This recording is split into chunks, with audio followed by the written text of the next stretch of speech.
So hi, Ken Wilber, one of my most favorite and uh, highly influential people that I'm so excited to get to talk to today.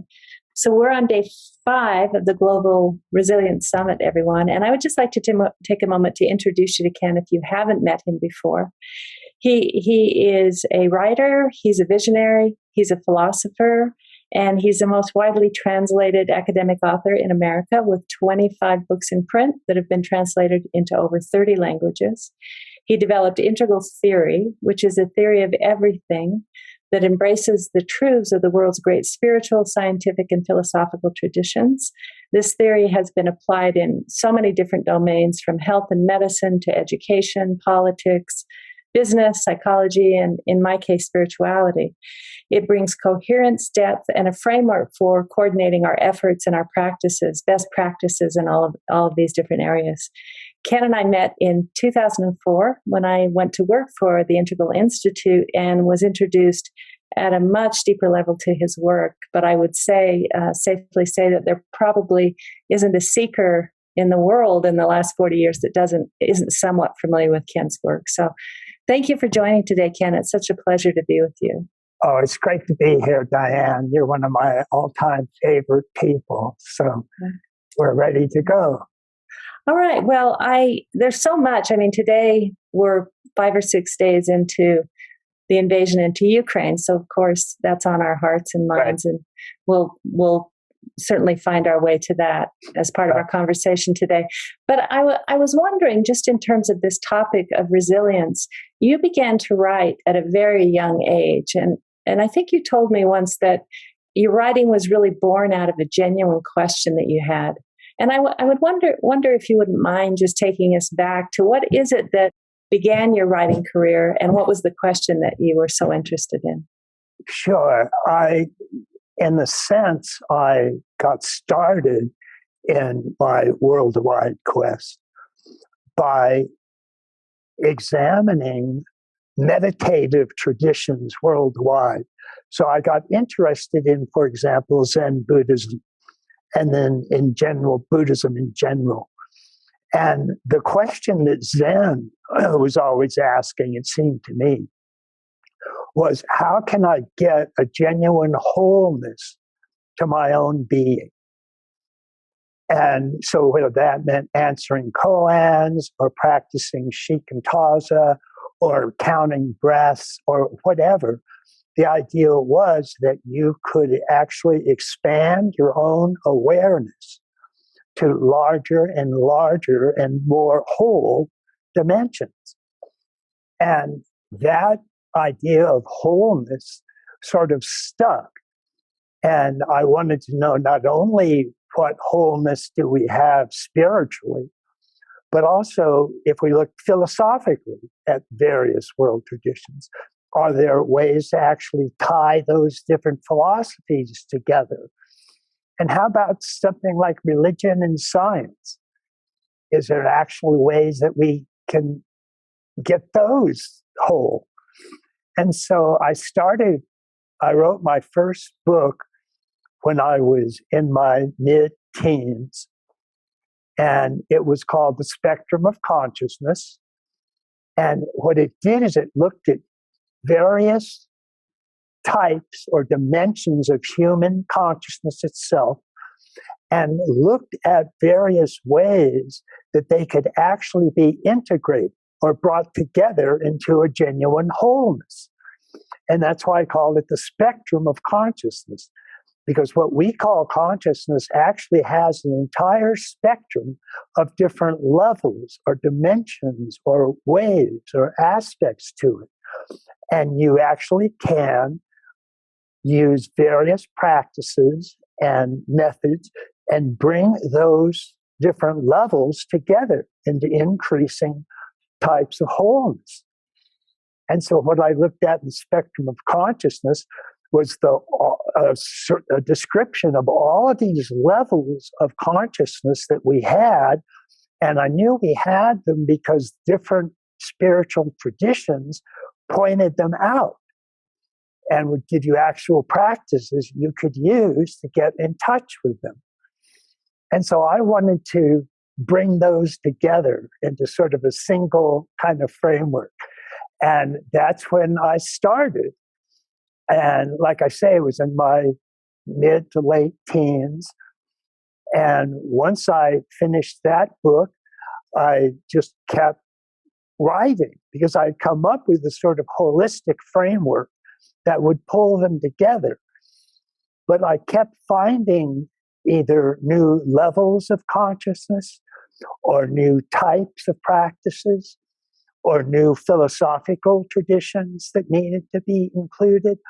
And so each time I found a new area that would increase wholeness, I would write a book about it and sort of tie it in with the previous books. And that just sort of kept me going. And that's what I've kept doing. So as you say, at least 25 books. And I've been very fortunate that they have sort of caught on worldwide. And they have been translated into some 30 foreign languages.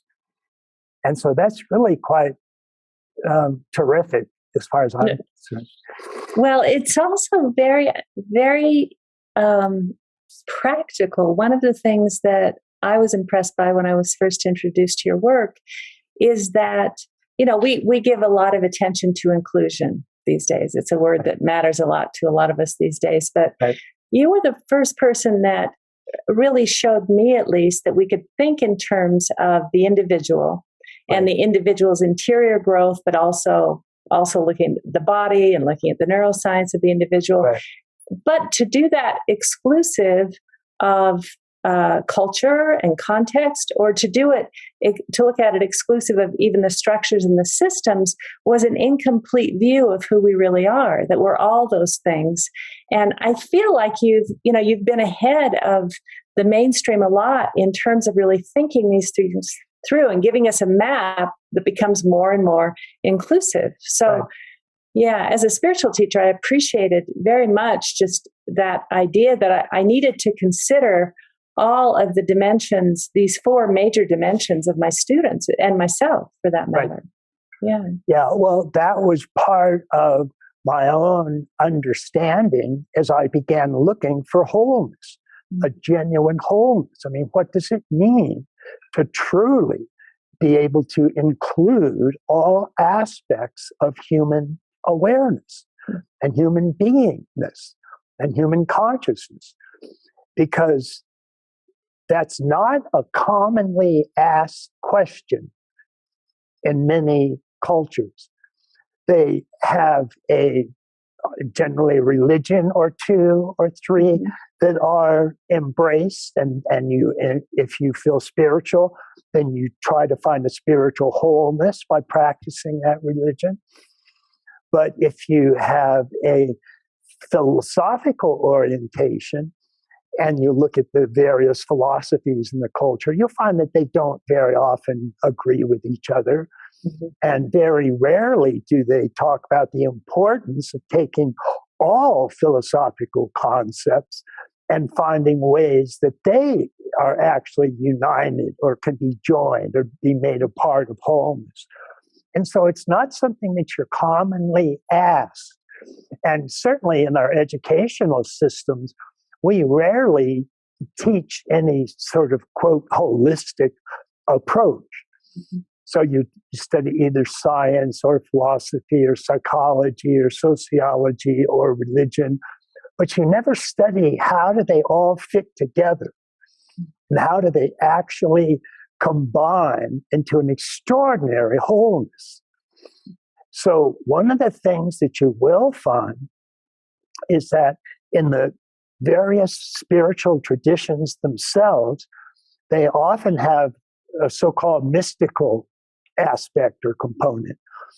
And that mystical component is generally focused on a type of spiritual wholeness. Right. And you find this certainly in Zen and Tibetan Buddhism. You find it in Vedanta and Taoism. You even find it is sometimes quite deeply in Christian mysticism.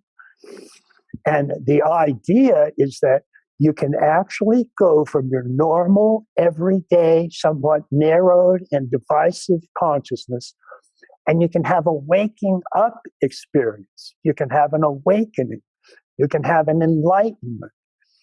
And when you do that, you find this extraordinary depth of your own consciousness that often expands to include literally a feeling of oneness with the entire universe. And so you get sayings like, thou art that, or I am that, I am that. And it's essentially expressing what's called a supreme identity or oneness with the ground of all being. And that does become, it was from that initial interest in a mystical wholeness that I sort of got bitten by the entire bug of wholeness. And I especially found practices like Buddhism and Zen practice and Tibetan Buddhism and so on, and then Vedanta and Taoism and then Christian mysticism. I particularly found those very impressive. And so I began practicing various aspects of that meditative practice. And as I would get sort of glimpses of that increasing wholeness, I also just started thinking about how does it apply across the board. So I would look at various philosophical systems and what they considered to be ultimately real or true.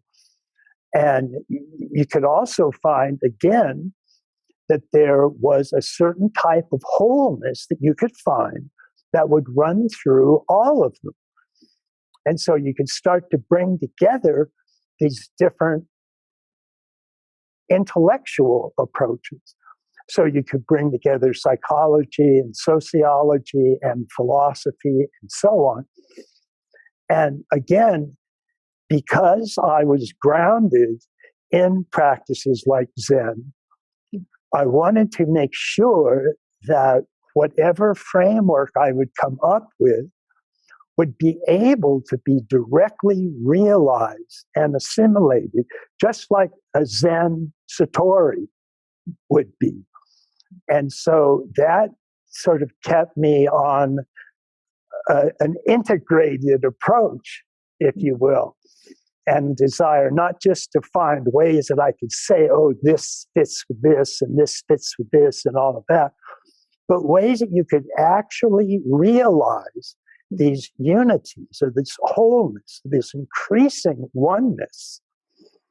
And so that stopped my approach from, well, I can put it one of two ways. It stopped my approach from being merely intellectual, or it also made it, as you said, very practical as well. And that's something that has stayed with me from the beginning. And that was, my first book was some 50 years ago. It's amazing. Congratulations on sustaining this question for 50 years. Right. I mean, one of the things that I always recall when I think about your work is the sort of this generous assumption that you make, which allows you to continue to include, because you don't have the mindset of either or. You genuinely have this capacity to see that everyone or every system or every school of thought has a piece of the truth. Right. And I experienced that willingness to sort of to include, even if it takes work, to sort of see what that contribution is, that you've been able to do that. I think, a lot of us who don't quite have that capacity would just become overwhelmed at the prospect. So that just that working assumption that everyone has a piece of the truth is really quite amazing. Right. I used to think of it myself at using the phrase, everybody's right. And that just hit me the more I looked into things like Buddhist meditation or Vedanta meditation or Christian mysticism, that they all seemed to have a core of truth. And what's more, these truths seemed quite similar, even identical. And so you'd see certain philosophical schools actually call themselves things like the perennial philosophy. Mm-hmm. And they call themselves that because they found that all of the world's great spiritual traditions and meditative practices and actual methodologies, that all of them tended to plug in to this ground of being, this ultimate spiritual identity, this ultimate supreme identity. And that when you express those in words, the words are everywhere different. So you won't hear a Christian mystic use the same terms that a Zen Buddhist does. But if you look at what they mean by those words, in both cases, they're talking about a ground of all being. They're both talking about a supreme identity. Mm-hmm. And this is what your ultimate reality is this universal oneness, this absolute wholeness. And you can directly realize that in your own awareness. It's a direct, immediate awakening or direct, immediate realization. And in the framework that I would develop, that has a lot of different names are used for the different components of it. Mm-hmm. But one of the major components is called a waking up. And I also include growing up, opening up, cleaning up, and showing up. And we can talk about what those are, but those are all various aspects of this fundamental wholeness.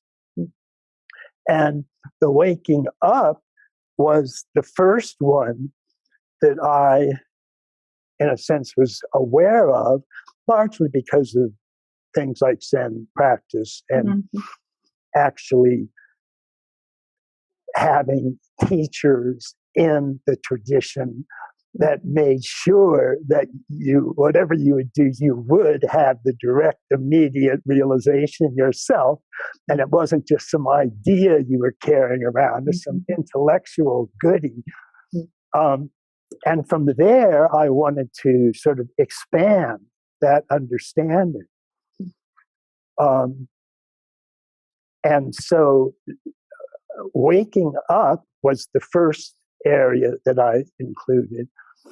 And then I had also what I would call growing up, which looks at studies in developmental psychology in particular, but also developmental sociology, developmental philosophy. This whole notion is that human beings aren't born with all of their intellects or all of their functions fully present from the beginning. I mean, when you're 6 months old, you're not capable of doing math. And so, but math does grow and develop. And what would happen is that became an ever-present realization in the larger academic community. And it was first started about 1900 by an American genius named James Mark Baldwin. And he was the first to look at humans as they grew and developed over time. Well, this is a big shift because and I'm curious because waking up, growing up, cleaning up, opening up, and showing up, it resonates with the title, Up from Eden. Yeah. And so not only wholeness, now we've got your interest in that fundamental question of human wholeness, but now you're also starting to look at how people grow and change over time. Right. And so this evolutionary dimension enters your work. So now we have being and we also have becoming, how we actually grow and develop, and in what way can that be supported. So I'd love to hear more about what you discovered with all that. Yeah, the idea was that if you even look at some central practice like Zen Buddhism, what you find there is that people's genuine realization of Zen, their own understanding of Zen itself tended to grow and develop. So you could start out, you could have a small realization of oneness, let's say, but if you kept practicing it, you could deepen and extend that understanding. And so as I sort of started tracking how all the different mystical traditions and all the various stages of development that they had. And as the more I looked at it, the more I realized that virtually all of them included some sense of developmental stages. And so as I began to look at those, I realized, talking about waking up and growing up, that waking up and growing up weren't really the same events at all. That waking up was plugging into an absolute ultimate reality, and you're one with that. But growing up is like you have multiple intelligences, like cognitive intelligence, emotional intelligence, moral intelligence, mathematical intelligence, musical intelligence, spatial intelligence. And those aren't a realization of an ultimate oneness, but they do grow through stages. And this was the initiation of the so-called developmental approach. And as I said, it was first discovered by an American genius named James Mark Baldwin.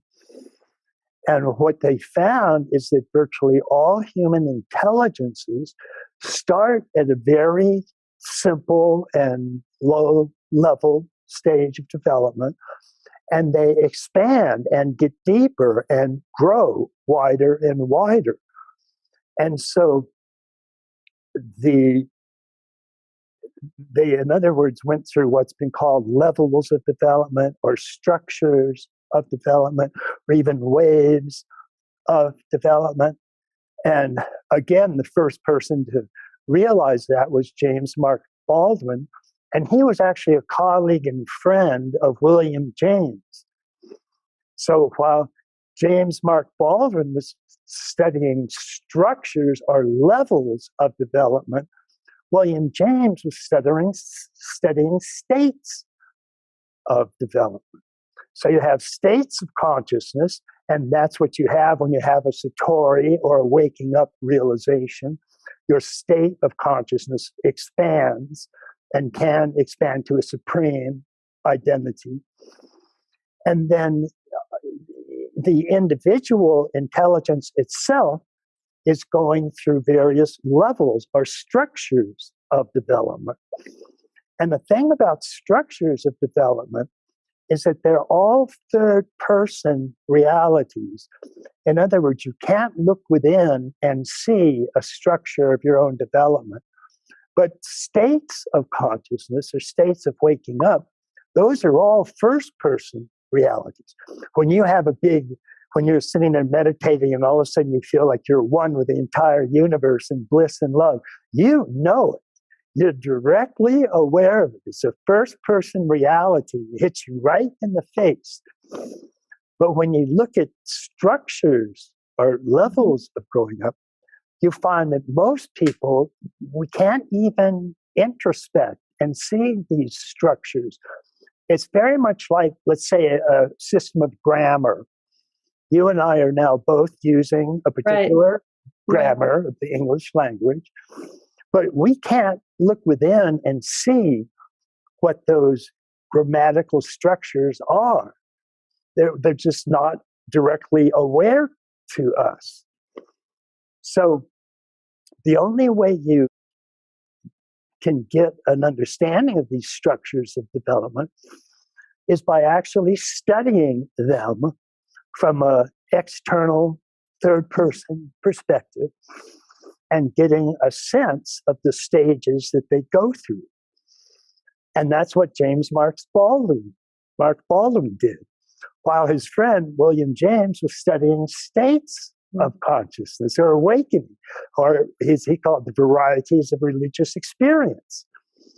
And what he found is that all of the great mystical religious traditions have these states of consciousness, and you can directly realize them.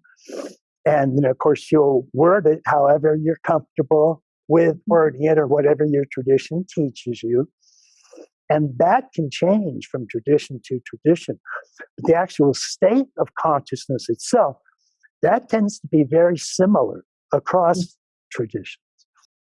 So it turns out now that these structures of consciousness that we find in growing up, and I'll give just some simple examples. Okay. And these were ones that were first introduced by Gene Gebser, who was a genius developmental pioneer.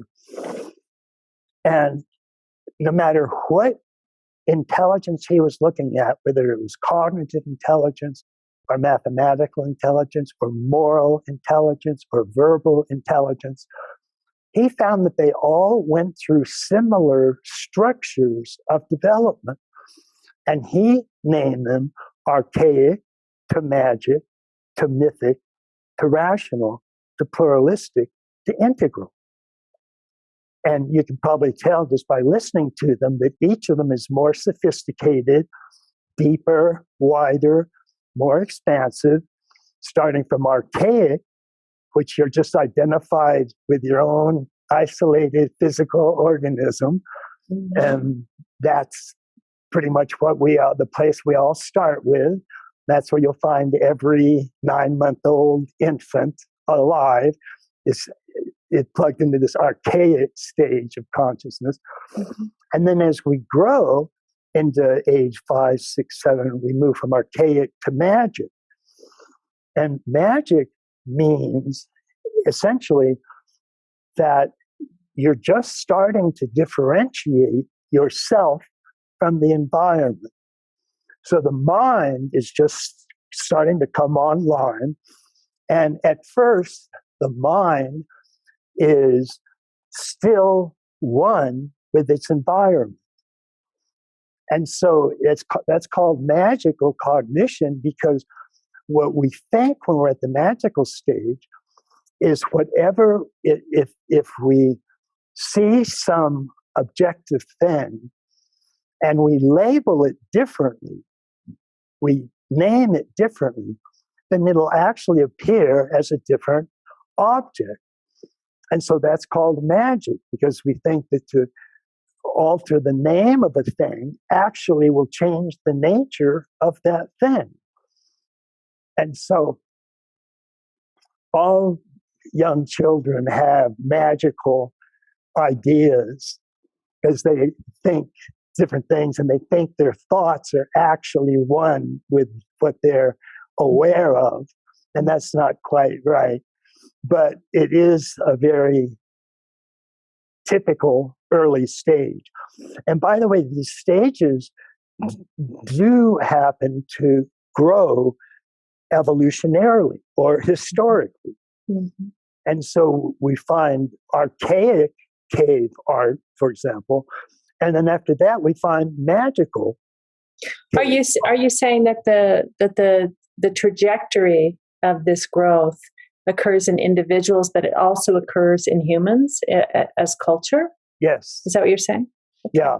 And that turns out to be a quite important discovery. And again, it's a discovery that's not easy to make, because if you just look within, you can't, and you're at an archaic stage, you have no idea that you're at an archaic stage. Or when you move to a magic stage, you have no idea that you actually have a structure that's called magic and that functions according to these magical properties. Yeah, and it is quite remarkable too to realize that it's in our hard drive. You know, there's something implicit in who we are, that the more experience we have and the opportunity to learn, that almost like these chunks, if you will, or these little the kind of software program evolves in a very particular pattern. Right. And that's, I mean, you're the person who brought my attention to this, but it it isn't simply enough to wake up. Waking up is, I mean, let's just leave it at that. I mean, we should all want to wake up, but the sense that we can also grow, and that it's like so obvious, and yet until you really emphasized how important it is for us to actually include the the insights of developmental research and theory, like we just overlook it. We don't realize that we keep growing in particular ways. Anyway, I didn't mean to interrupt. True. Well, that's really true, and that was actually one of the. I didn't discover this fact, but it's one of the first things that I came to realize to be true, because I was studying Zen quite intensively and was having some initial success and going through some early stages of awakening development, and was having this confirmed by my teachers and so on. And yet I realized that the aim of Zen wasn't moving through these growing up stages. It was having an waking up experience, this direct first person, immediate sense of oneness with everything. Mm-hmm. And that didn't come with any stage of growing up. No stage of growing up gives you that kind of information or data. So after the magic stage, we have mythic stage, and the mythic does include mythic characters like Zeus, Apollo, Aphrodite, Jehovah, Allah, Yahweh, and so on. And these beings are mythic beings, and they're felt to really exist and to have a genuine reality. And of course, you can end up becoming one with them, or at any event, give them a great deal of prominence and preference and so on. And that's where a lot of the early mythic human systems came from. And then it wasn't until really very recently, about 200 to 300 years ago, that we went as a group from mythic into rational stages of development. And this did include the discovery of science. And science really was a very late comer.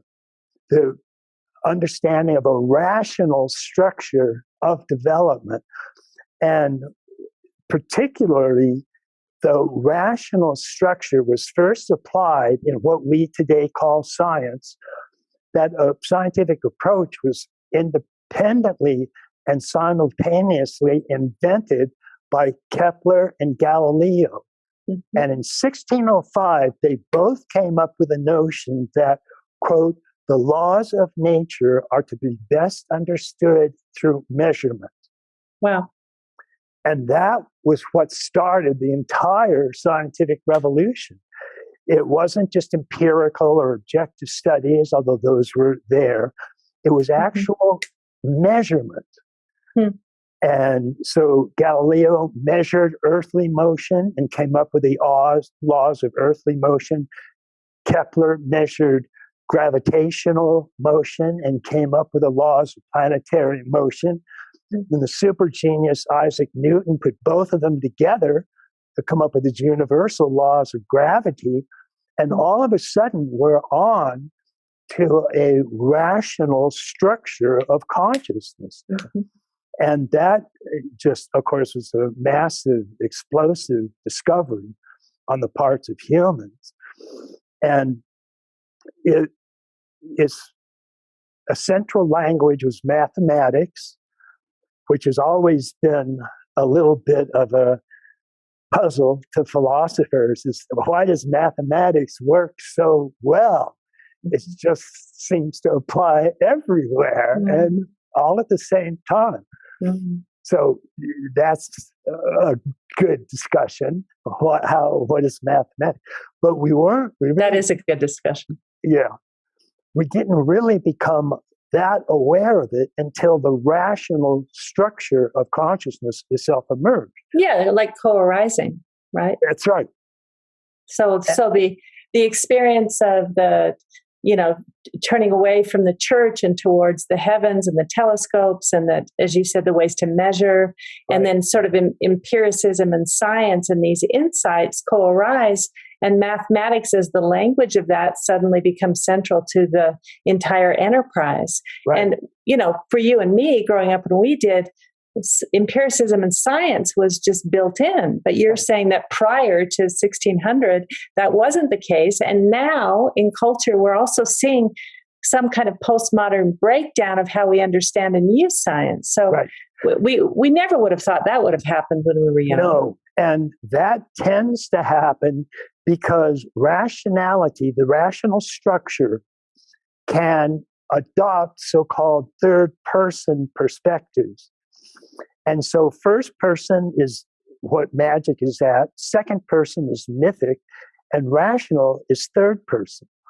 And so first person means the perspective that you have from your own personal awareness.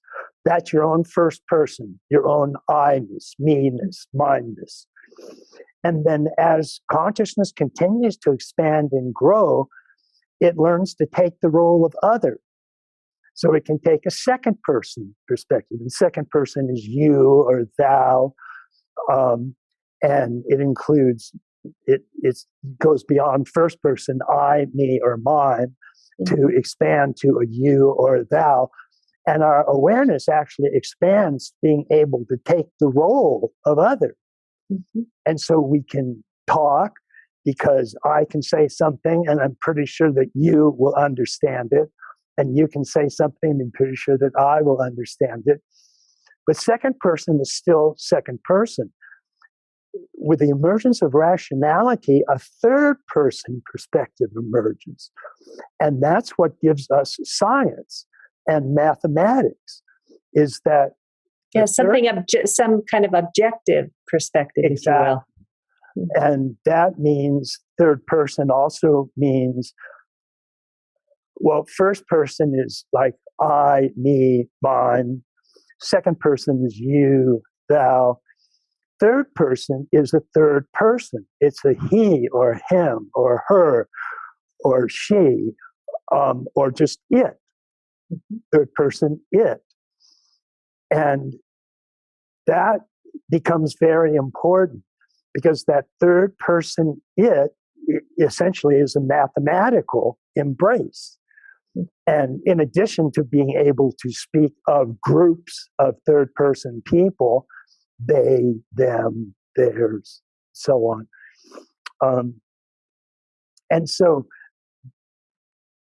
in each case, we're continuing to see an expansion of awareness to include larger and larger perspectives, going from first to second to third.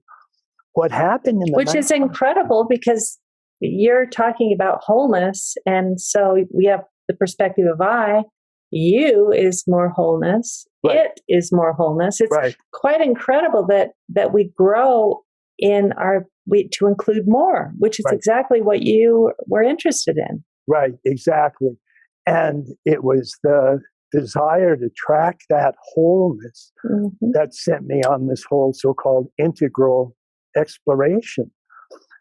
And what we find emerging after rationality is so-called pluralism and then integral. And these continue to be increasing expansions of awareness from third person to fourth person to fifth person.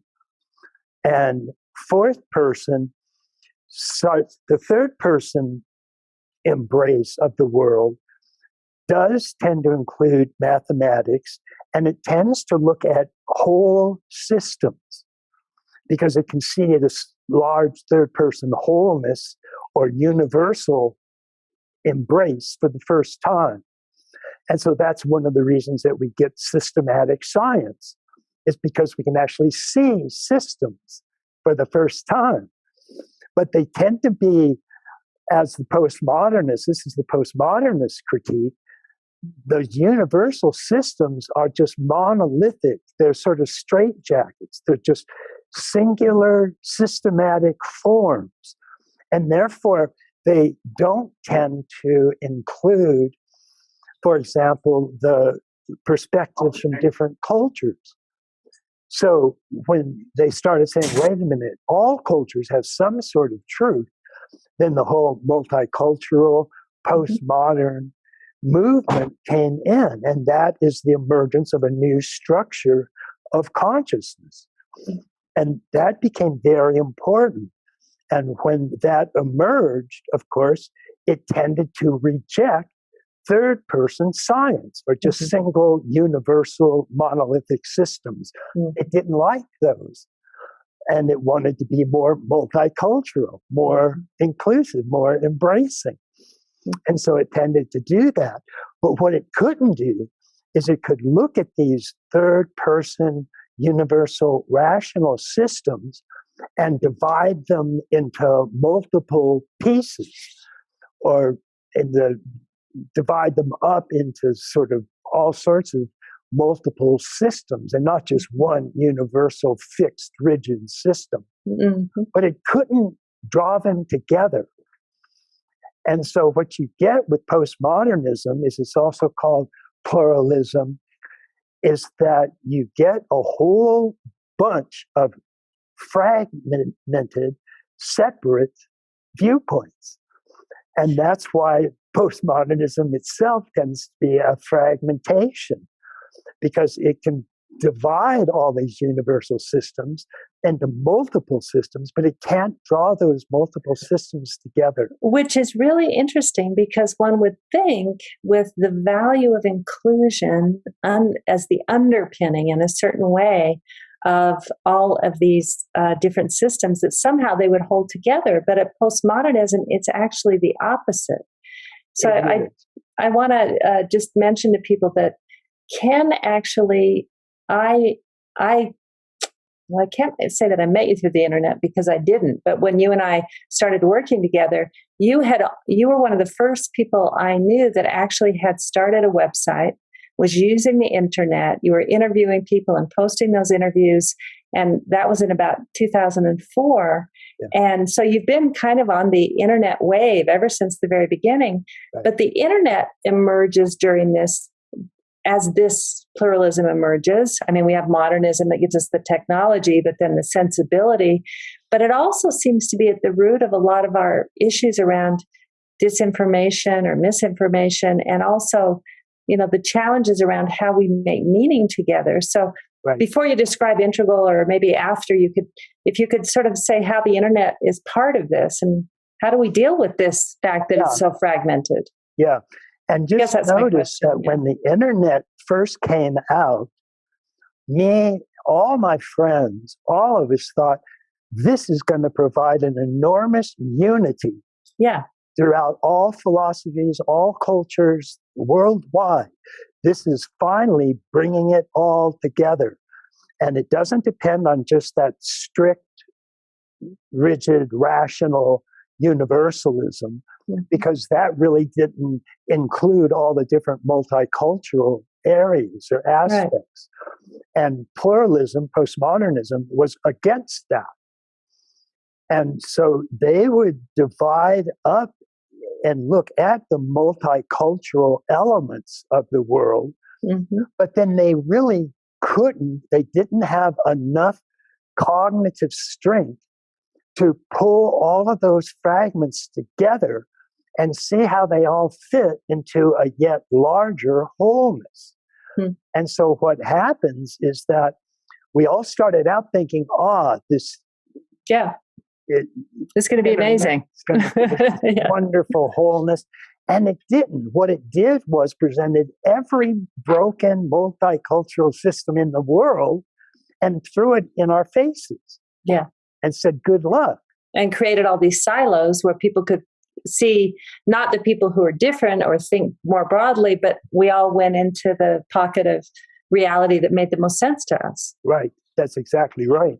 And so what it was actually doing, what this pluralistic postmodern view, it was well named when it was called pluralistic, because it could see all these different pluralistic systems, but it couldn't unite them. Right. And so we're actually at just looking at the name that Gene Gebser gave these stages, archaic to magic to mythic to rational to pluralistic. Mm-hmm. And each one of those increase the degree of perspective seeking that you could do, and to some degree would integrate its predecessor.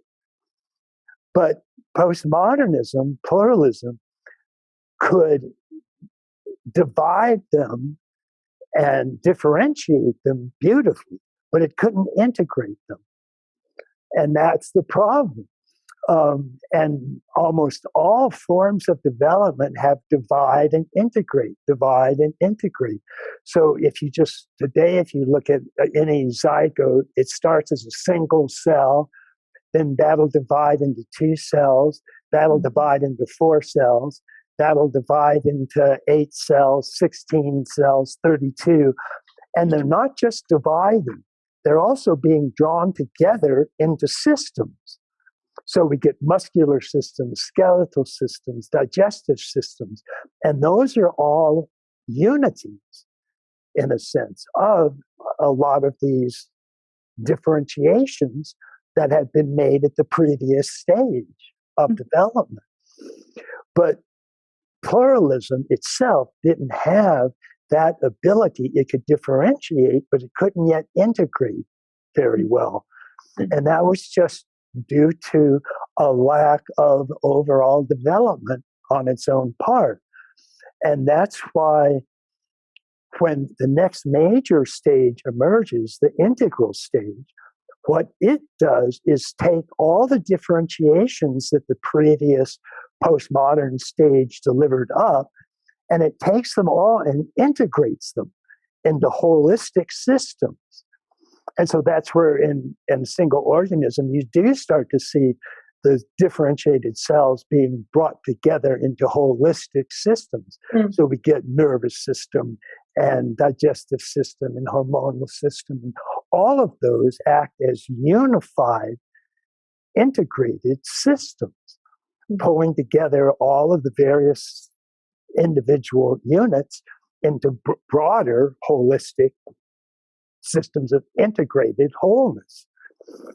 And that integral stage of development is about the highest stage that any developmentalist has so far found in overall human development. And so it didn't just come on the scene yesterday. Remember, rationality itself is only a few hundred years old. And pluralism didn't really emerge until the 1960s. Yeah. So that's when we got the first emergence of this pluralistic stage. And then integral simply comes sometime after the pluralistic stage. And in actual studies of human development, that would be starting 15 or 20 years ago. We start to actually see the emergence of integrated structures of consciousness. And again, these were more holistic and more unified than the previous stages were, but they still weren't the same as a waking up experience. Right. In other words, you could get to the integral structure and you'd have a nice integrated series of systems, but you wouldn't have a oneness with everything. Right. And you wouldn't feel that, I'm all of this. I am this. You are that. And so as I started simply looking at all the different developmental systems worldwide, as well as the different systems of growing up, and I named them growing up because that's what happens. They all go through a series of actual growth and development, and that means chronological stages of growth and development, as we were saying, starting at the first year of life, and then through the 3rd and 4th year of life where you get the emergence of magic. Then starting around age 7, you could get the emergence of mythic, and then starting with adolescence, age 12, 13, you could get the emergence of rationality. And then early adolescence or early adulthood, ages 20 or so, you can get the emergence of a pluralistic.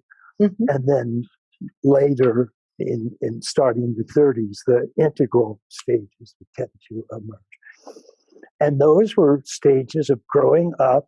And again, the thing to remember about growing up is you can't see these stages when you're going through them. Mm-hmm. I mean, if somebody points out to you, well, you're thinking rationally now, and this is what rationality is, and so on, you'll be able to recognize, yes, I'm thinking rational. But if you just look within and introspect on your own, you'll never see something that says, oh, this is a mythic stage of development, or then, oh, this is a pluralistic stage, or this is an integral stage. They're just not. They're third person. They need to be observed. It's not something that you can introspect and discover. Yeah, that was a really important insight too. That I think that when I first started to learn about the importance of really thinking about not waking up, but also human development, how we develop the patterns, the unfolding towards more perspective taking, more inclusiveness, and then this idea, as you're pointing out, that you can't see this from the inside. Meditation is never going to reveal a stage of consciousness, right? But you have to be able to see it from the outside. Right. Remember that. Yeah. And that was, as I said, I didn't invent that idea. Mm-hmm. It had come about particularly with people like James Marks Baldwin and William James. But it was one of the earliest realizations I had, because as I studied the stages of meditation that various traditions offered, and you could see that they were indeed stages of development, but they were all first-person realizations. So when you would have an initial satori, an initial oneness of everything, you knew it. Like I said, if you're sitting there meditating and all of a sudden you feel one with the universe and bliss and love, you know it. You're aware of it. It hits you right in the face and knocks your slats out. But as you're going from magic to mythic to rational, you have no idea what those stages are or how they're actually structured or how you're actually going through them. And so what I had was this sort of, it more or less tended to break down into East versus West, but it was really just mystical versus ordinary states of development. But what I saw was these two very different types of developmental processes occurring, one of which I called waking up, and is indeed just that. It's having an enlightenment, a waking up experience, an awakening experience, a satori experience. And those are drawn out. Almost all of the traditions have some map of the stages of development, whether it's 10 Zen, Oxford pictures, or the stages of Vedanta development. And so you could see these stages of development that all of the mystical traditions are going through, and you could see their general similarities, but they were all first-person, direct, immediate experiences that you would have.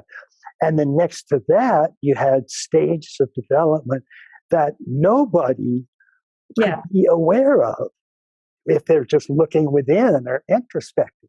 And therefore, none of the meditative stages of development matched up with these growing up structures of development. And so it hit me right there. We have two very different things going on here. One's a first-person, immediate experience thing that can be seen by looking within or introspecting. And one is a hidden third-person, objective grammar type of situation. And you can't see that. You can't experience that. But when I looked at all the different systems of growing up, they all themselves went through essentially similar stages of development. They went through variations of archaic, the magic, the mythic, the rational, the pluralistic, the integral.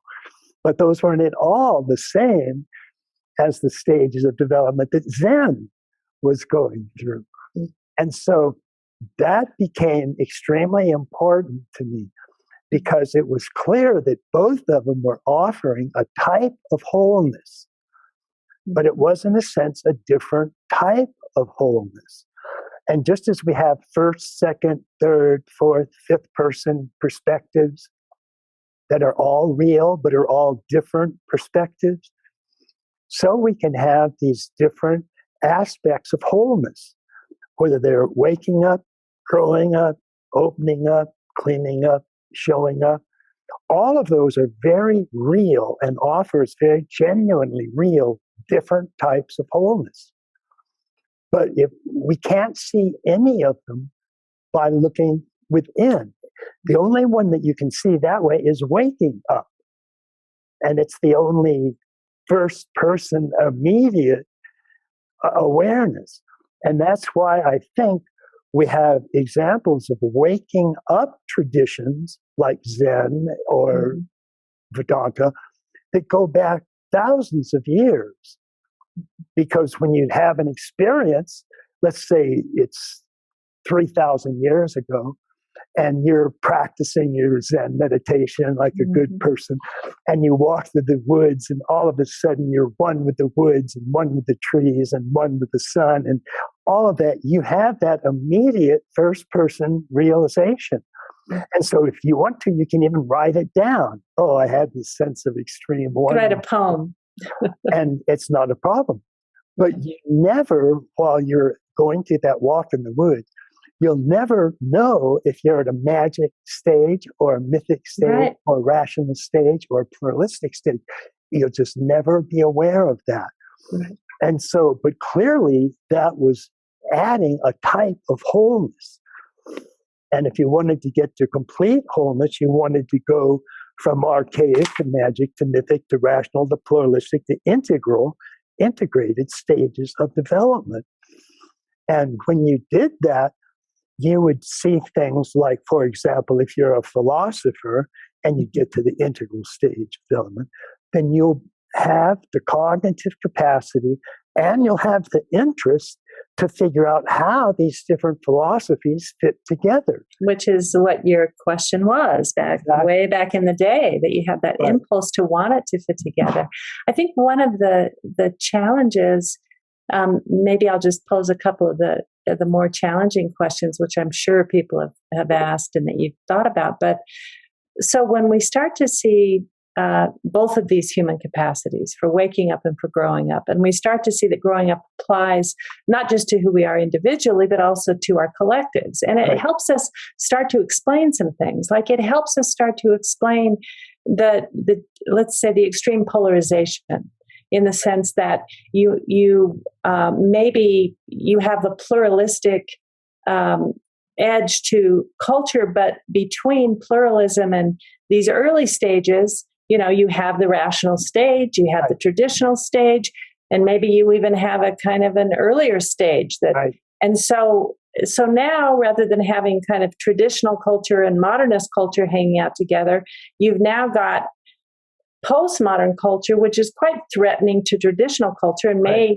even, people may even start to cling to the past even more fully. So even though there's a hopefulness to it because we grow and evolve and change and can include more, it also creates much more subcultures, and it's harder to imagine how we could possibly come together. So I'm just curious, how do you see that polarization and that challenge? Right.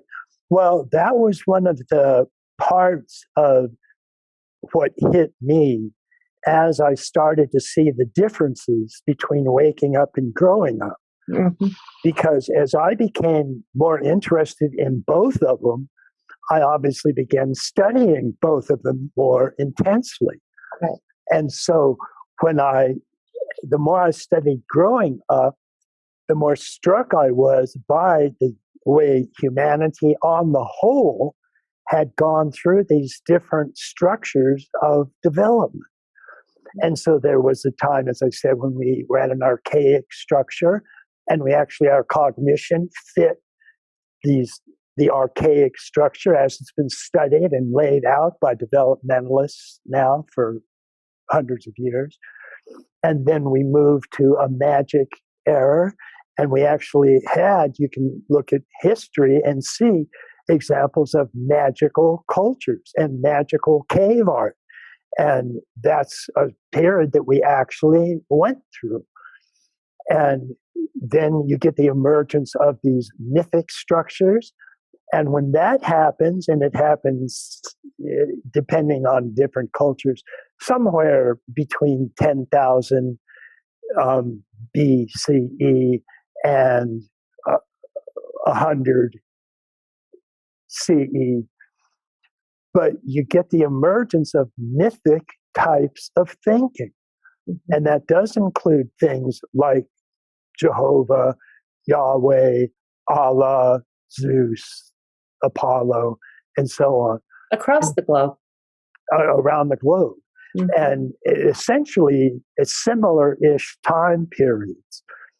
And so we then generally had in medieval Europe, for example, the battle, the actual cultural battle, was between mythic forms of Christian thinking and magical forms of what was indeed magic, or there's also thought of as witchcraft or paganism or so on. But there was a huge battle between the magic and mythic structures as they evolved.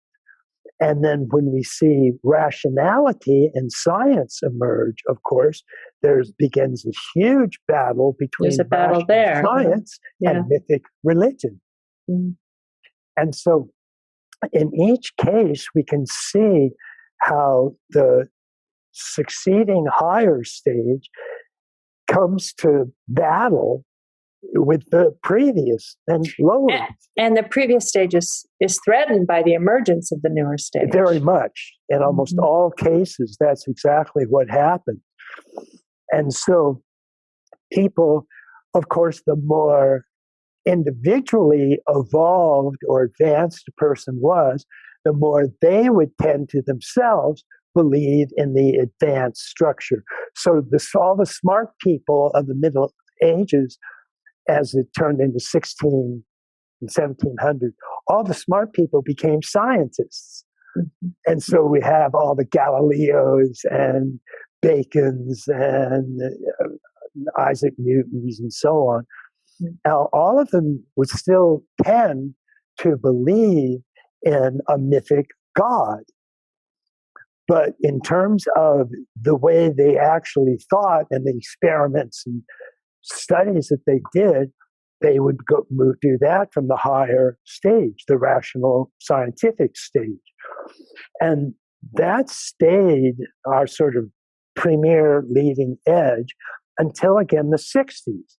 And then we had the emergence of the postmodern pluralistic stage. Mm-hmm. And the first thing it did was turn on science. And it hated it. And so we get all these multicultural critiques of science and the fragmentation of academia and all of that. Well, and it explains a little bit as to why for instance, the problem with vaccines right now, it's not simply misinformation. It's also that pluralism doesn't trust those empiric results. Right. And nor does, well, I guess it's more political on the right, but just there's that sense that, there's something about the modern approach to medicine, which includes vaccines, which is inherently, people inherently don't trust it. So you end up with the far right and people on the left kind of being strange bedfellows in this case. Right. And what happens when you have the things like the emergence from magic to mythic to rational is that not only does the higher tend to attack the lower, so when science emerged, it tended to attack religious forms of thinking as religious thinking. But you get a vice versa. You often get the lower mythic religion, for example, doesn't trust the higher science rationality. And so it's not just that the higher is attacking the lower is giving back almost as good as it's getting. Mm-hmm. And so you have the primary anti-scientific thinkers of the modern era were the predominantly religious theologians. Mm-hmm. And they just had an enormous difficulty. It was third-person, objective studies, and therefore didn't believe in second-person mythic gods or goddesses. And the religious leaders had an enormous amount of difficulty with that. Oh, science is that anti-God, non-divine understanding, piece of modern horseshit. And they would just really go at each other's throats. And the same happened when postmodernity emerged. Not only did the first thing it did was attack modernity, that's why it actually called itself postmodernity. We're beyond all that modern rational crap. But science tended to attack postmodernity. Yeah. And that's a battle that's still going on, as you say now, even with the anti-vax sort of movement. So the battle's built in, is what I'm hearing. Yeah, so the battle is still there. And what's important is that it's extremely central that we, at the very least, adopt both of these forms of growth and development for any individual, let alone cultural growth or understanding that we want to have. And so when we have a waking up experience, for example, if you're you can have a waking up experience at almost any stage of growing up. And that's important, but you'll experience it differently because you'll still have this waking up sense of oneness, but how you'll interpret that will be determined by the multiple intelligence stage that you're plugged into, because that's actually how the mind works, and that's how waking up works as well. You'll have an experience, but you'll interpret it according to the stage of growing up that you're at. And so that can be very important. And you'll have a very different experience of waking up unity if you're at an integral stage versus at, say, a mythic stage. And well, I heard you say that at integral, there's an interest in how this all fits together. In fact, I heard you say that there's a kind of a cohesion and modernism in science in our phase of development, but then it becomes too monolithic and in some ways too objectified. Right. And it leaves out too much for a postmodern sensibility.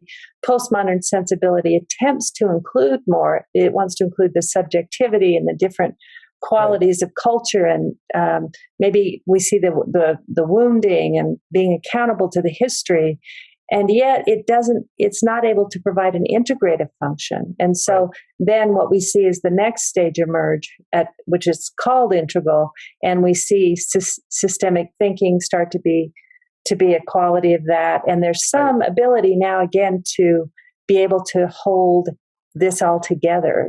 Did I hear you say that about integral? Yeah, that's correct. And what you're getting is a differentiation plus an actual integration. Right. At integral. Right. And that's something that just for whatever reason, the pluralistic postmodern stage just doesn't have enough cognitive power to bring all of those fragmented split that it engages in together into a single unified framework. And so it literally does become a pluralistic worldview. So it sees all these different multicultural fragments and fragmentations that it creates and that it can see, but it can't see how to pull them together, because that involves a level of cognitive development that it just doesn't have. Just as mythic can't do mathematics, or magic can't do mythic religion. So we find those types of inadequacies or gaps at virtually every stage of development. And we could say, well, what does integral lack? Well, among other things, it lacks any approach to waking up. So it's just not going to do that unless it undertakes a specific practice of waking up, Vedanta or Zen or Tibetan Buddhism or something like that. And then, of course, as a human being, you can have that waking up experience. And when you do it from an integral stage, you'll also be able to draw together all of the different types of interpretations that can spring off of a waking up experience.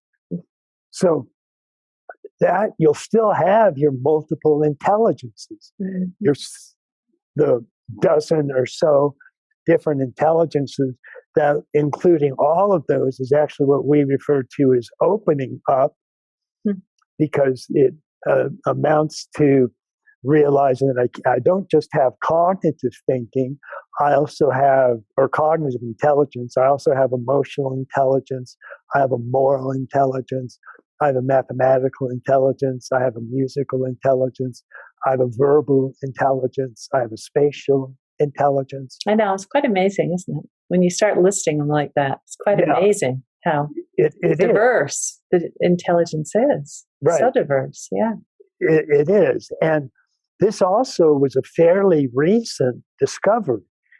I mean, it's not just people would tend to have, when they would plug into their own opening up or their own multiple intelligences, we would tend to find things historically like understanding that we have access to the good, the true, and the beautiful.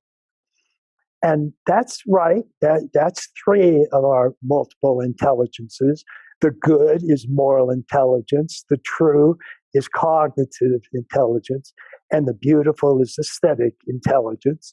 And we do have access to all of those, but we didn't know just how many multiple intelligences we had until we actually started looking at them.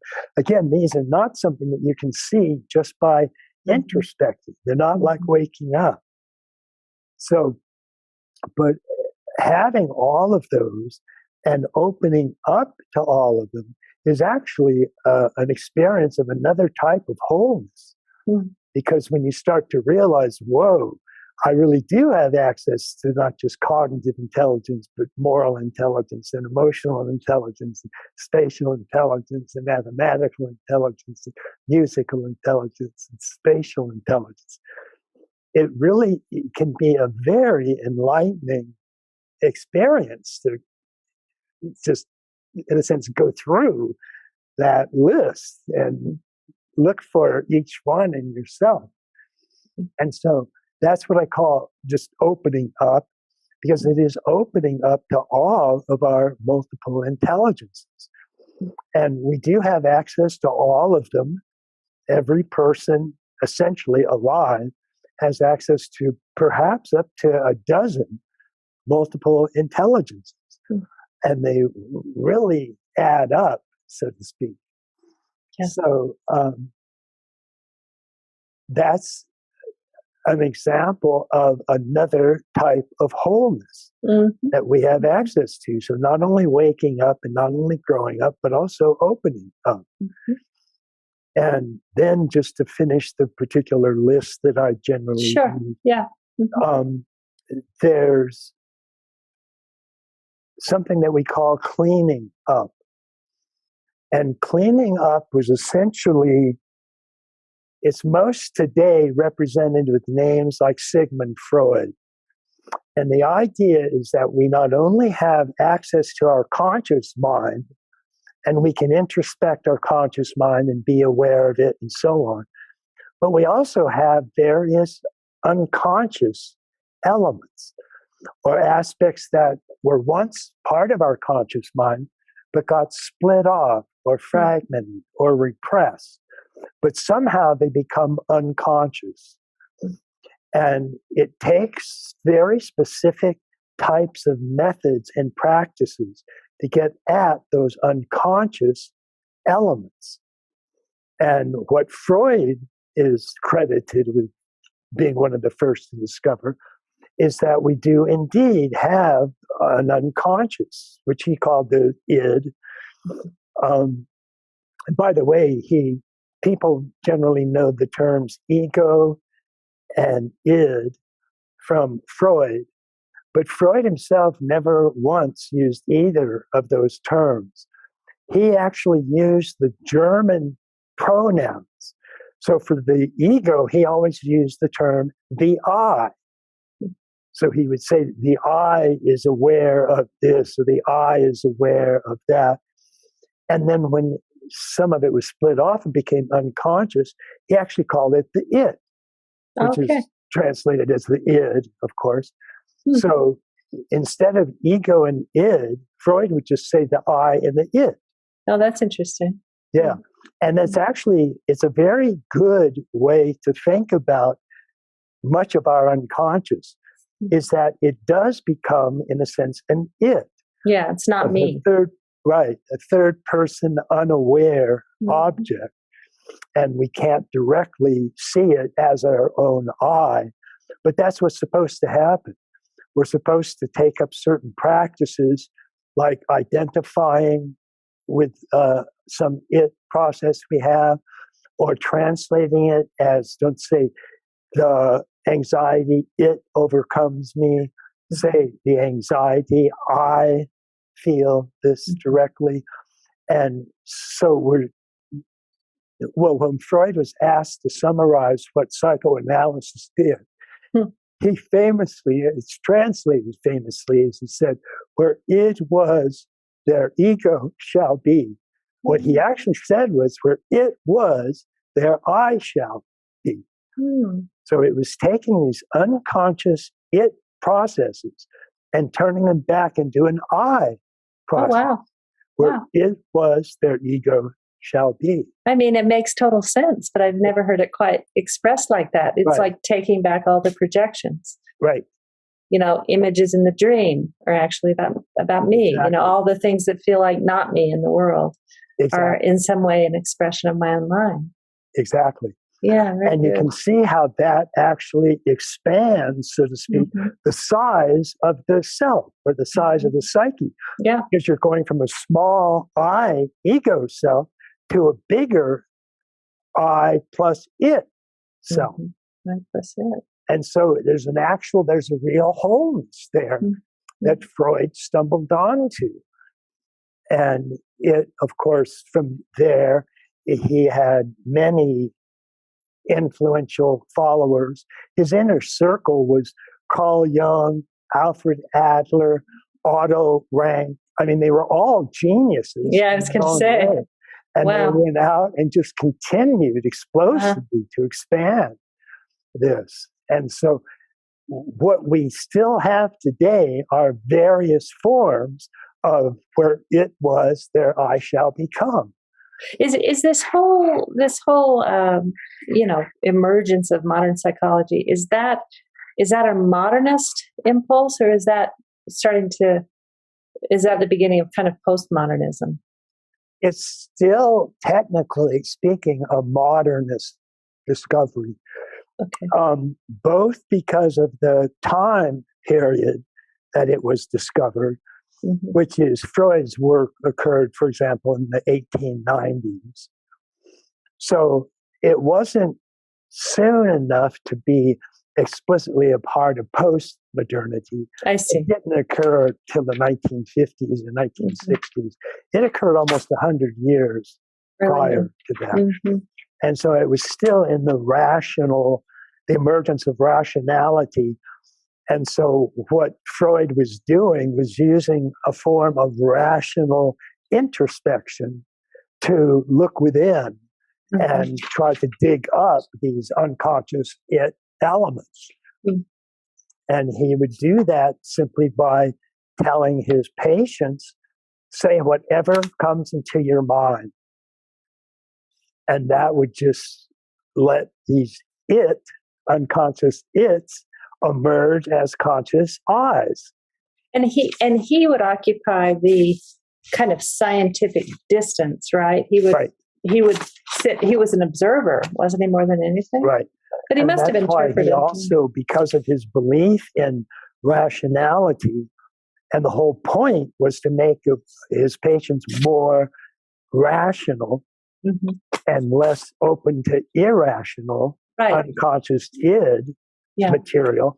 But he also looked down on religion because he saw all religious unconscious thoughts as produced during a very early age of childhood development.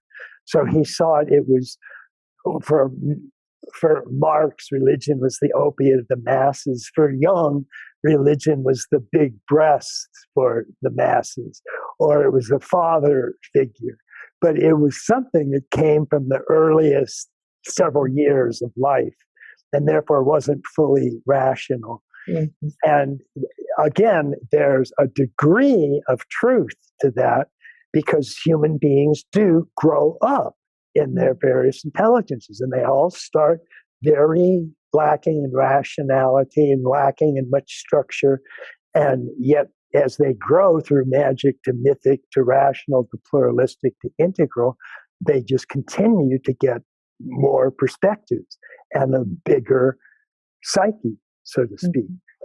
And that is an increasing type of wholeness that comes from growing up. And Freud was one of the first ones that stumbled on that type of wholeness that came from a growing up. And so in a way, you could say that in this, we call it this, this journey of wholeness or this adventure of wholeness that you've been on, the unconscious becomes part of that wholeness with the cleaning up. Exactly. So, and is it Jung who used the word shadow, or was that Freud? That was not Freud, but the essential concept was essentially his. The term became especially used by Fritz Perls with his Gestalt therapy, which was a more sort of postmodern approach and came into existence in the 1950s, 1960s. And for him, you had a whole and healthy ego, and then you could split off or repress or fracture aspects of that ego, and that split off as shadow elements, as unconscious id or id elements. And then once you split your shadow off, you almost always project it onto other people. So if you have a bunch of aggression and you seal it off and consciously repress it, you'll tend to then project that aggression onto others. And you will be mad at them, but they're mad at you for some reason. And so I think I've been there. Yeah, we all have. And Pearls was one of the ones that just spotted that as being sort of the most common form of unconscious processes. Oh, was he? Okay. And so he became like the sort of hero central star of Esalen Institute when it first started, its Human Potential Center.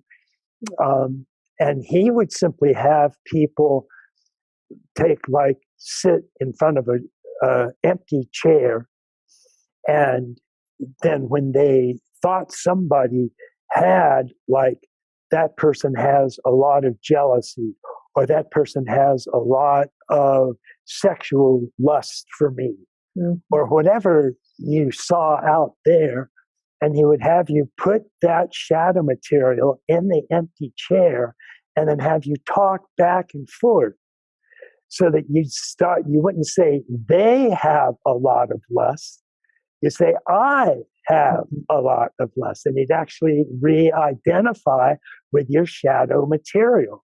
And as an effective, quick therapy, it was awesome. Yeah. I mean, Pearls actually famously said, I can cure any neurosis in 15 minutes. Wow. And the joke is, he pretty much could. Well, He would simply take what's your problem? Tell me what. Well, I have this boss who's hyper controlling. Okay, talk to your boss. You're hyper controlling. Now answer as your boss. And say, oh, I'm hyper controlling. And you go, yeah, now back. How do you answer that? And they just go back and forth. And within 10 to 15 minutes, everybody in the room could see them re-identifying with the shadow that they were previously projecting onto other people. To everyone's relief, huh? To everybody's relief, yeah. And so that, when I sort of ran across that, I immediately, particularly in the form of Pearls and his super streamlined approach to psychotherapy, but I immediately saw that what these people were getting access to was another type of wholeness, that they were actually reintegrating or becoming whole again with the shadow material that they had split off. And this is the cleaning up. This is the cleaning up. Cleaning up is what I called it. And so I, of course, included Freud and Jung and Adler and Rank and all the others, but they all were telling variations on this. You have a consciousness, you split off part of it, it becomes repressed or unconscious, and then you usually project that unconscious part onto other people.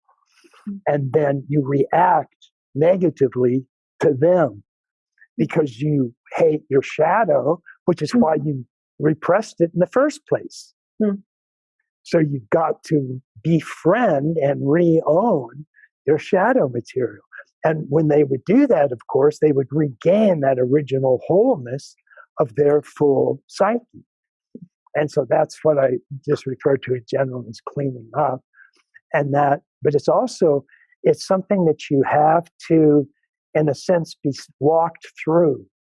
You have to actually go to a therapy session with Pearls or your own psychotherapist or somebody like that, because you can't, if you just look within again, you can't see you it. won't tend to see it. Yeah. Yeah. In fact, I remember when we used to do the shadow work at the Integral Institute and we worked on the 3-2-1 exercise, that people would in a group locate the thing that was really bugging them, right, and then through either journaling it or working with a partner, they could arrive at that same conclusion where they could say, "Oh, it's me. It isn't them. It's me." That was really powerful. Yeah, I remember that. And we called it the 3-2-1 because it was reversing the original process of repression, which is you take some first person, fully conscious material and you shove it out of your conscious system to create a second person. And then if that was sometimes enough to get rid of it, but often it wasn't, because you're still, if you have a second person split off fragment in your mind, you can still be aware of a second person because it's a direct you. So it's sometimes called a subpersonality. But so if you can still be aware of it, that might not be enough repression. And so you can shove it into third person. And that is something that you can project outside of yourself entirely. And so to reverse the process gives you 3, back to 2, back to 1. And that gets you that original wholeness that the 1, 2, 3 process originally split off. That's where we got the name for that. It takes a little courage, or maybe just a lot of curiosity, to be willing to experience a projection and then to walk it back, into the second person and into the first, and just to see it in yourself. It really does. And that's one of the consistent discoveries that most forms of psychotherapy have come up with, is that this process of 3-2-1 reversal is the curative process. It is what cures, because it takes something that you're unaware of as second or even third person, and it moves it back into your first person awareness. And that means in order to get cured or get healed or get better, you have to directly confront that third person thing that you're unaware of. And you have to stand face to face with it and actually embrace it, so to speak. And as you do that, you move it from a third person directly to a second person, directly to a first person. And that does take courage. Yeah. But it's the curative move because it's exactly what reunites this broken first person when it's split off third person fragments and gives you that wholeness of the whole and healthy psyche. And that's a real cleaning up. Yeah, and I think that there's a kind of a bright line in kind of the mental health well-being world between folks who seem to be able to kind of accept responsibility for themselves and their states and their projections, and then the ones who still seem to be attached to offloading or, displacing all of that onto others or onto it, as you said. It seems like it really is a sign of a deeper kind of wholeness when people have that capacity. Yeah, I think so. And again, that's something that you have to be told about, in the sense you have to be walked through it. You have to have a master or a teacher or somebody to help walk you through this experience, because it's just not obvious. And especially, as you say, when you say, I might be familiar with that process of projection. Whenever you project something, what you exactly don't know is that you are projecting that. Yeah. It's it's just a moment where you can't see it. Exactly. Wow. So it's something that you're just like all the rest of these, except for waking up. It's just not something that you're going to be aware of unless it's pointed out. So which leads us to a conclusion, which is that to be whole means we need to be in relationship. We can't do any of this on our own. So we have waking up, we have growing up, we have opening up, which is these different forms of intelligence and different ways we have of experiencing and understanding the world. And then we have cleaning up, which is where we start to get at more unconscious content. What was the fifth? Showing up.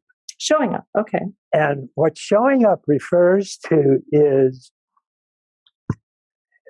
it's a fairly complex concept until you sort of get a feel of it, and then it becomes pretty clear and pretty straightforward. But we'll notice that we don't just, when we're aware of the world, we don't just have one perspective on that world. So we have, even our language is divided into first person, second person, third person realities, and those are actually different pronouns. And each of those pronouns represents a different perspective we have on the world. So first person pronouns, again, are I, me, mine. Second person, that means I see the world through my eyes. And then the second person is, well, you and I are talking, so I'm trying to see what you're seeing or thinking. And I'm trying to see it from a second person perspective. And those are like you and thou and so on. Y'all. Yeah, Southerners use y'all. You guys. Northerners use you guys. Yeah. So that's the plural. But they're real perspectives, y'all. And third person is a he or she or it. In other words, it's actually looking through a third person's perspective, or it's looking at a third person. And those are all represent very real aspects of reality. And the way I represent that is there are four fundamentally primary perspectives that we have, and they are indeed first person, and then first person plural, or second person, and then third person, and then third person plural. And I call these the four quadrants, and they're represented by the first person quadrant, again, is I, me, mine, or in its plural form, it becomes you or we, which is us, we, ours, and that is the lower left quadrant. And then third person singular, he, her, him, she, it, is upper right quadrant, and that's the third person plural. And then we have third person singular, and then we have a third person plural, which is they, them, theirs, it's plural. And those actually all represent major dimensions of reality. They're really there. So we do have a first person perspective, and it's a very important perspective. We also have a second person perspective, and that's very important, particularly if we're going to build anything like a society or a group of individuals. We have third person perspective, which is obviously very important, especially if we're going to do things like science or look at something in an objective, universal, third person fashion. And these perspectives not only represent different dimensions of reality, because they are different dimensions, then there are different methodologies that we use to get at them. So for our first person realities, we use an introspection, and we look within. It actually look within and introspect and see our stream of consciousness and awareness. And we can do that because it's a very real reality. And then the second person, you and I can communicate. Although I've worked with people who actually can't access their own first person very well. You know, if in a mediation, for instance, if somebody has a history of being abused, or if they are, let's say they're young in a culture that values older people or vice versa, right? You know, suddenly the first person, unless one really introspects, you could really not even know what your own view is or your own opinion. It's possible, right? That can happen, and it can happen particularly because as first person, it's not only a methodology that we have available at several different stages, it's generally speaking the first methodology that we have access to. So in other words, first person perspective, when it first arises, it generally arises in the first year of childhood. And that's at least for somebody becomes potentially capable of looking within or feeling within or feeling like they want to cry or feel like they want or love. Saying mine, right. Right. Yeah. And it's a me, mine, I, and gimme, and all of that kind of stuff. And second person perspective doesn't start emerging until some 4 or 5 years later. And it generally forms the core of our mythic capacities of thinking. And so, but it also means that we can take the view of you or thou or you guys or y'all. And because that's a real dimension, it has a real methodology that gets at it. And the same is true of third person. Generally speaking, third person also doesn't emerge until somewhat later in growth. So it generally emerges with rationality, which often comes sometime in early adolescence. And because it is a third person and uses mathematics. Its methodology is generally referred to as the scientific method. And that's what, in a sense, it is. And so when we talk about, for example, I mentioned earlier the good, the true, and the beautiful. Well, those are three different aspects of these four quadrants. I sometimes call them the big three because they're often condensed into just three perspectives. So, like the good, the true, and the beautiful. The good is second person moral development. The true is third person objective truth. And the beautiful is first person aesthetics, or the beauty that's in the eye of the beholder. And those are often treated as just the big three. But they're very important, clearly, the good, the true, and the beautiful. And they also are form important types of methodologies: science, art, aesthetics, beauty, goodness, truth, truthfulness.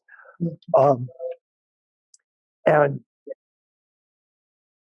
the biggest battle I found in philosophy when I was going through my wholeness awakening is that all of these methodologies claim to be the only true one. So if you have various philosophers that believe in aesthetic beauty, and they often believe that that is the fundamental reality, and all other realities are derivations of aesthetics and sensory beauty. You have, of course, science, which tends to believe just third person mathematical truths are real. And only if you do scientific experiments on them will you actually get the objective truth. And you don't believe beauty is real. And you don't even believe morals are really that fundamental. Because morals tell you what should be, they don't tell you what is. And that's why the people that do believe in moral reality, which is fundamentally the second person or goodness reality, they tend to believe that morals, because they cannot be proven by science or by beauty, they are themselves constitute a fundamental reality. And that fundamental moral reality does have a universal existence. So they believe in the objective existence of moral realities. And they believe that those are fundamental reality. And what I came to see is sort of the one common sort of perception I guess I keep having, is that there's truth to all of them. And so I would call including all four of these quadrants showing up for all the dimensions of reality. And that it became increasingly an important part of what I was talking about, because all the other types of wholeness that we've talked about tend to focus on one or another of these quadrants. So, like waking up, for example, tends to be a first person realization, and it's the upper left quadrant.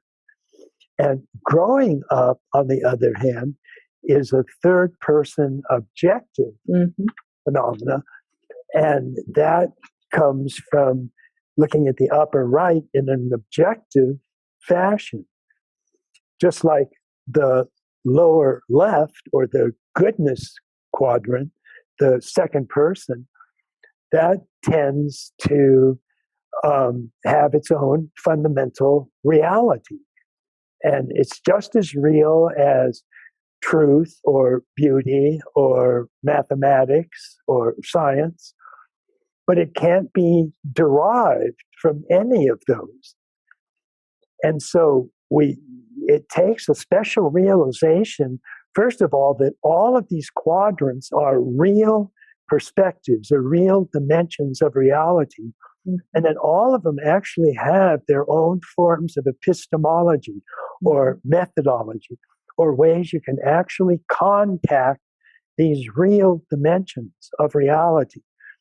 And the first thing I noticed about most philosophers is almost not one of them that I found would include all four quadrants. And I even came to see that you could subdivide each quadrant itself into sort of subquadrants. So that gave what I called 8 zones of reality, but all of them were just as real. So in the upper left, you could look at realities in the upper left eye quadrant from their own subjective point of view, which is being your eye looking at your own eye. But there's also, we've seen parts of our awareness that we can't see by looking within. So even though we use a first person look at within, we can't see third person realities that are lying within our own mind. And that includes all the structures of growing up. Those exist in our mind, but we can't see them by looking within. So that's zone 1 and zone 2. And there's zone 3 and zone 4, zone 5 and zone 6, zone 7 and zone 8. So, but whether you talk about the 4 quadrants, which are sort of the fundamental quadrants, or whether you talk about 8 zones, 8 zones, yeah. The point is that you have to both know that they're there and then agree that they are real. And if you don't do that, you, of course, will tend to include them. And that's what most forms of philosophy, Eastern and Western, that I looked at, had done. And even though cultures like Western culture could come up with things like first person, second person, and third person perspectives, and if they were grammarians studying the structure of the English language, they would recognize that these represent real pronouns. There's I, me, mine, you, yours, yours, he, she, it, they, theirs, them. And these are real pronouns, and they're all very different, but they're all equally real.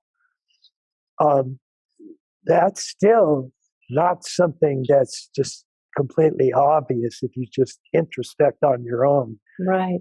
So that showing up does tend to be an important aspect of our own wholeness. Mm-hmm. We want to make sure that we're in touch with the good and the true and the beautiful, and we don't try to just latch onto one and ignore the others, because that it'll give you a truth, but it's a very partial truth, and it's not a very great wholeness.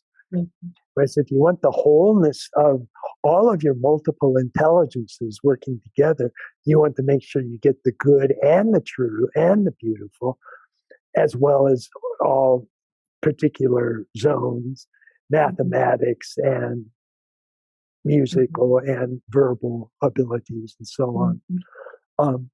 So showing up becomes an important access for another type of wholeness, for our own reality, our own being. And so when you take all 5 of those together, and you have waking up, growing up, opening up, cleaning up, and showing up, those are each give us a different type of wholeness of our own consciousness, of our own awareness. And by becoming aware of all of these types of wholeness, we'll not only can have like a Zen Satori, which is a very good place to start if you want wholeness, but we can also have growing up wholeness and cleaning up wholeness and showing up wholeness and an opening up wholeness. And all those have represent very real realities, and almost all of them have their own methods for getting in touch with them. And when we do that, in almost every case that I'm aware of, you can actually feel this expansion of Yeah. your own awareness as Yeah. you touch bases with all of these areas. Yeah. And there, it kind of points to this tremendous flexibility of mind that we have. Right. This ability that we have to be aware of our own first person experience, to relate to the group or to the culture, Right. to, like an idea like systemic racism, or in this Right. case, talking about systemic resilience, that if we're not also looking at the structures and the systems within the culture and testing the systems for how resilient they are, it's an incomplete understanding. And we can still notice the way in which, even as we talk about resilience, we tend to focus on the individual, or we focus on the system. Right. But in fact, what you're suggesting is that resilience is actually got these 4 very specific dimensions. Right. That's right.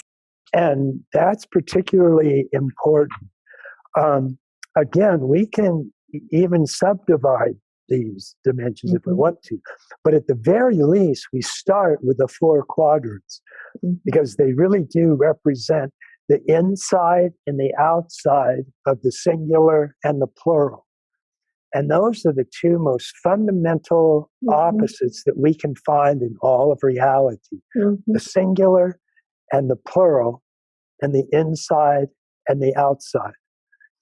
And those are all very real wholes. So you have the inside of the first person, the inside of the second person, the outside of the first person, the outside of the second person.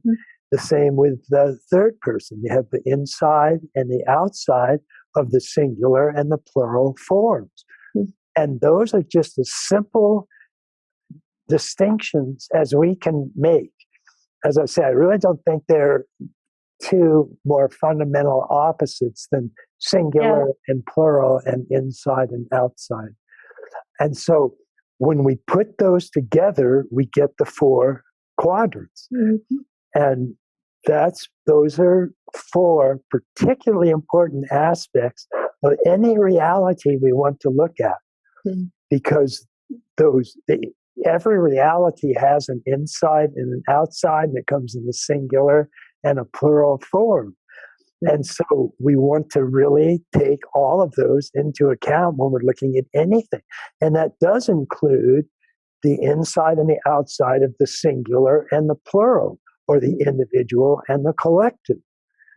Because, as you say, well, at the very least, we want to include both individual and collective.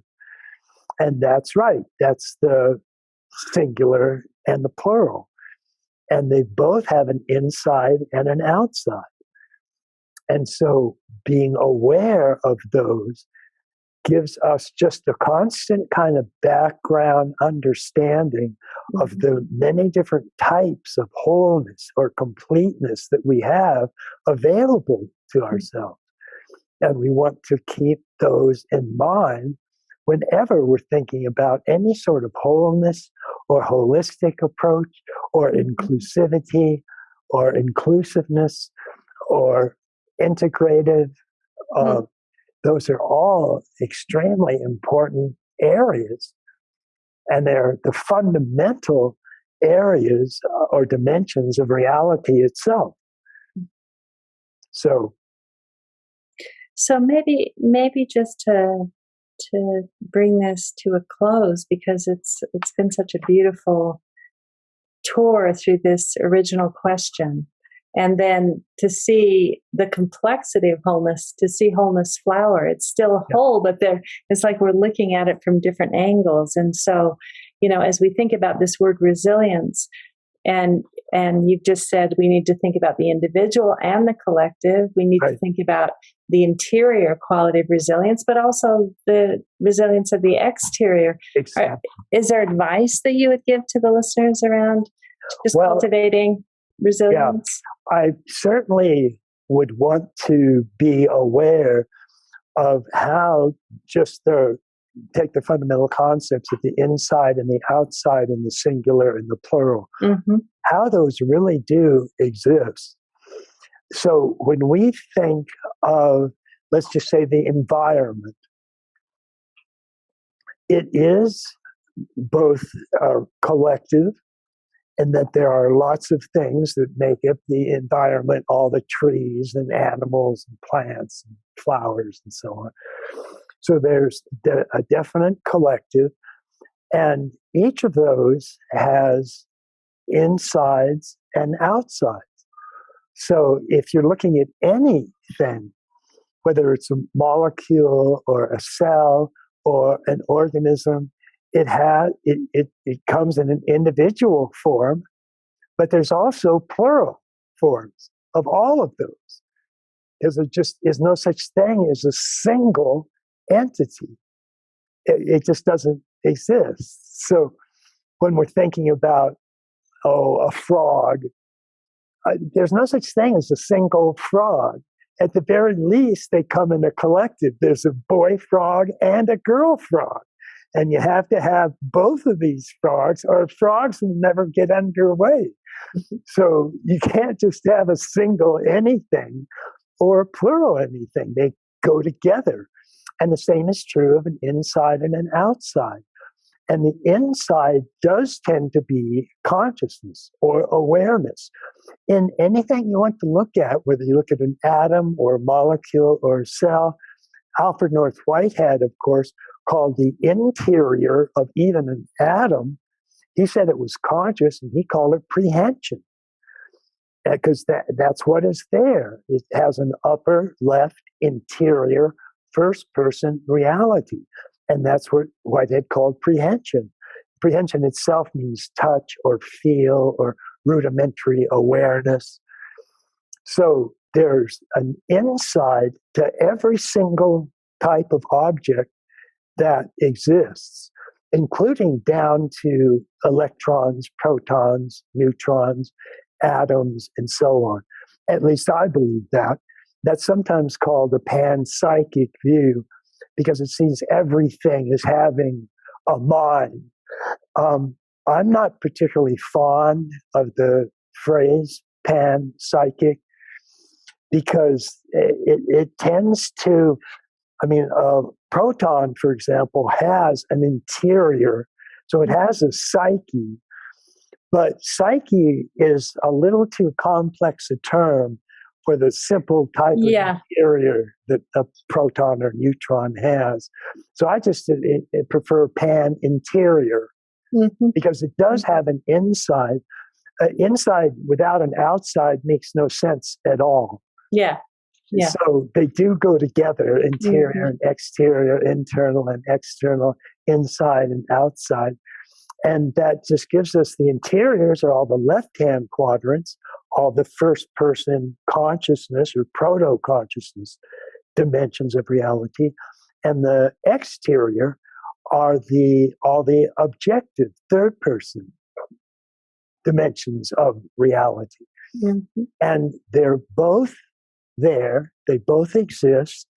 And so whenever we think of the environment, we think of both the collective versions of it and their exteriors, which we can objectively see.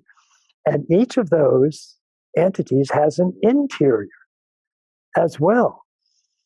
And then, of course, there are singular and plural environments. So we take those into account. And the point is that everything that exists has an inside and an outside in a singular and a plural form. And so those are just reminders of the different dimensions we have available to us, and that we always have to keep in mind when we are dealing with any reality we want to, including the environment.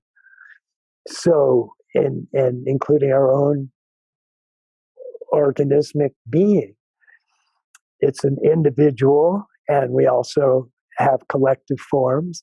And each of our forms has an interior and an exterior. And so we want to remember that. because those are the four quadrants. And we've just had a little summary of why all four quadrants are important. And it's simply the case that everything we're aware of has an inside and an outside and a singular and a plural form. And that those simple distinctions underlie all of these other realities is really pretty astonishing. So whether we think of an automobile or an environment or a car or an individual or a single frog, I mean, they all have an inside and outside and a singular and a plural form. And so they all have four quadrants. And that's pretty amazing. Yeah, it is amazing. And it's really helpful. Like, I think about the way that your work has been applied in, health and well-being, and how one can, through meditation or through psychology, which we've talked about, or spiritual practice, really attend to one's interior. And at the same time, it's really important that one attends to one's body and one's nutrition and exercise. But you can have all that in place, and if your family's screwed up, then in the lower left, you've got all that suffering. And so looking at the collective and the culture, and then really understanding what is it in the structures and in the systems that either contributes or detracts. And so your work is such an important contribution to the big picture of our evolution and of our coming into fullness, into wholeness.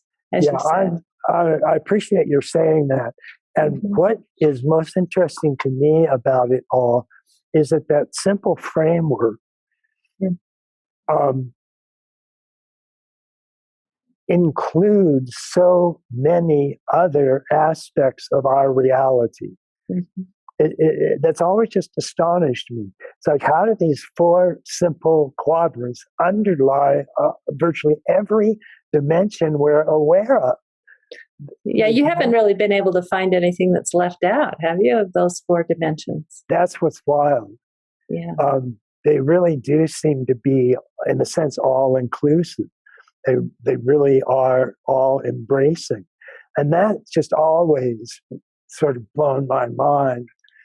So even when I say, would double the quadrants and include quadrants within quadrants, and you can just keep going on that. You can have quadrants within quadrants within quadrants. Well, you can keep going on that. Yeah. I'll wait for you to write that book. Right. But even when you do that, you're still using these same fundamental realities. And that's what's so mind-boggling about it to me. Yeah, well, I just want to thank you because, I was thinking about this. We haven't talked for a little while, and we've all been through a lot with the pandemic and all of that. But I really want to thank you just for changing my life and the way that I see, and, inviting me into more wholeness myself through taking these perspectives that before I just didn't bother. Right. So I just want to thank you for your time today and for your work, and just wish you all the best. Well, bless you, my friend. Like I say, you're one of my favorite people, and I don't see any evidence of that changing. Thank you. Thank you, Ken. Thank you. Bye, dear. Bye-bye.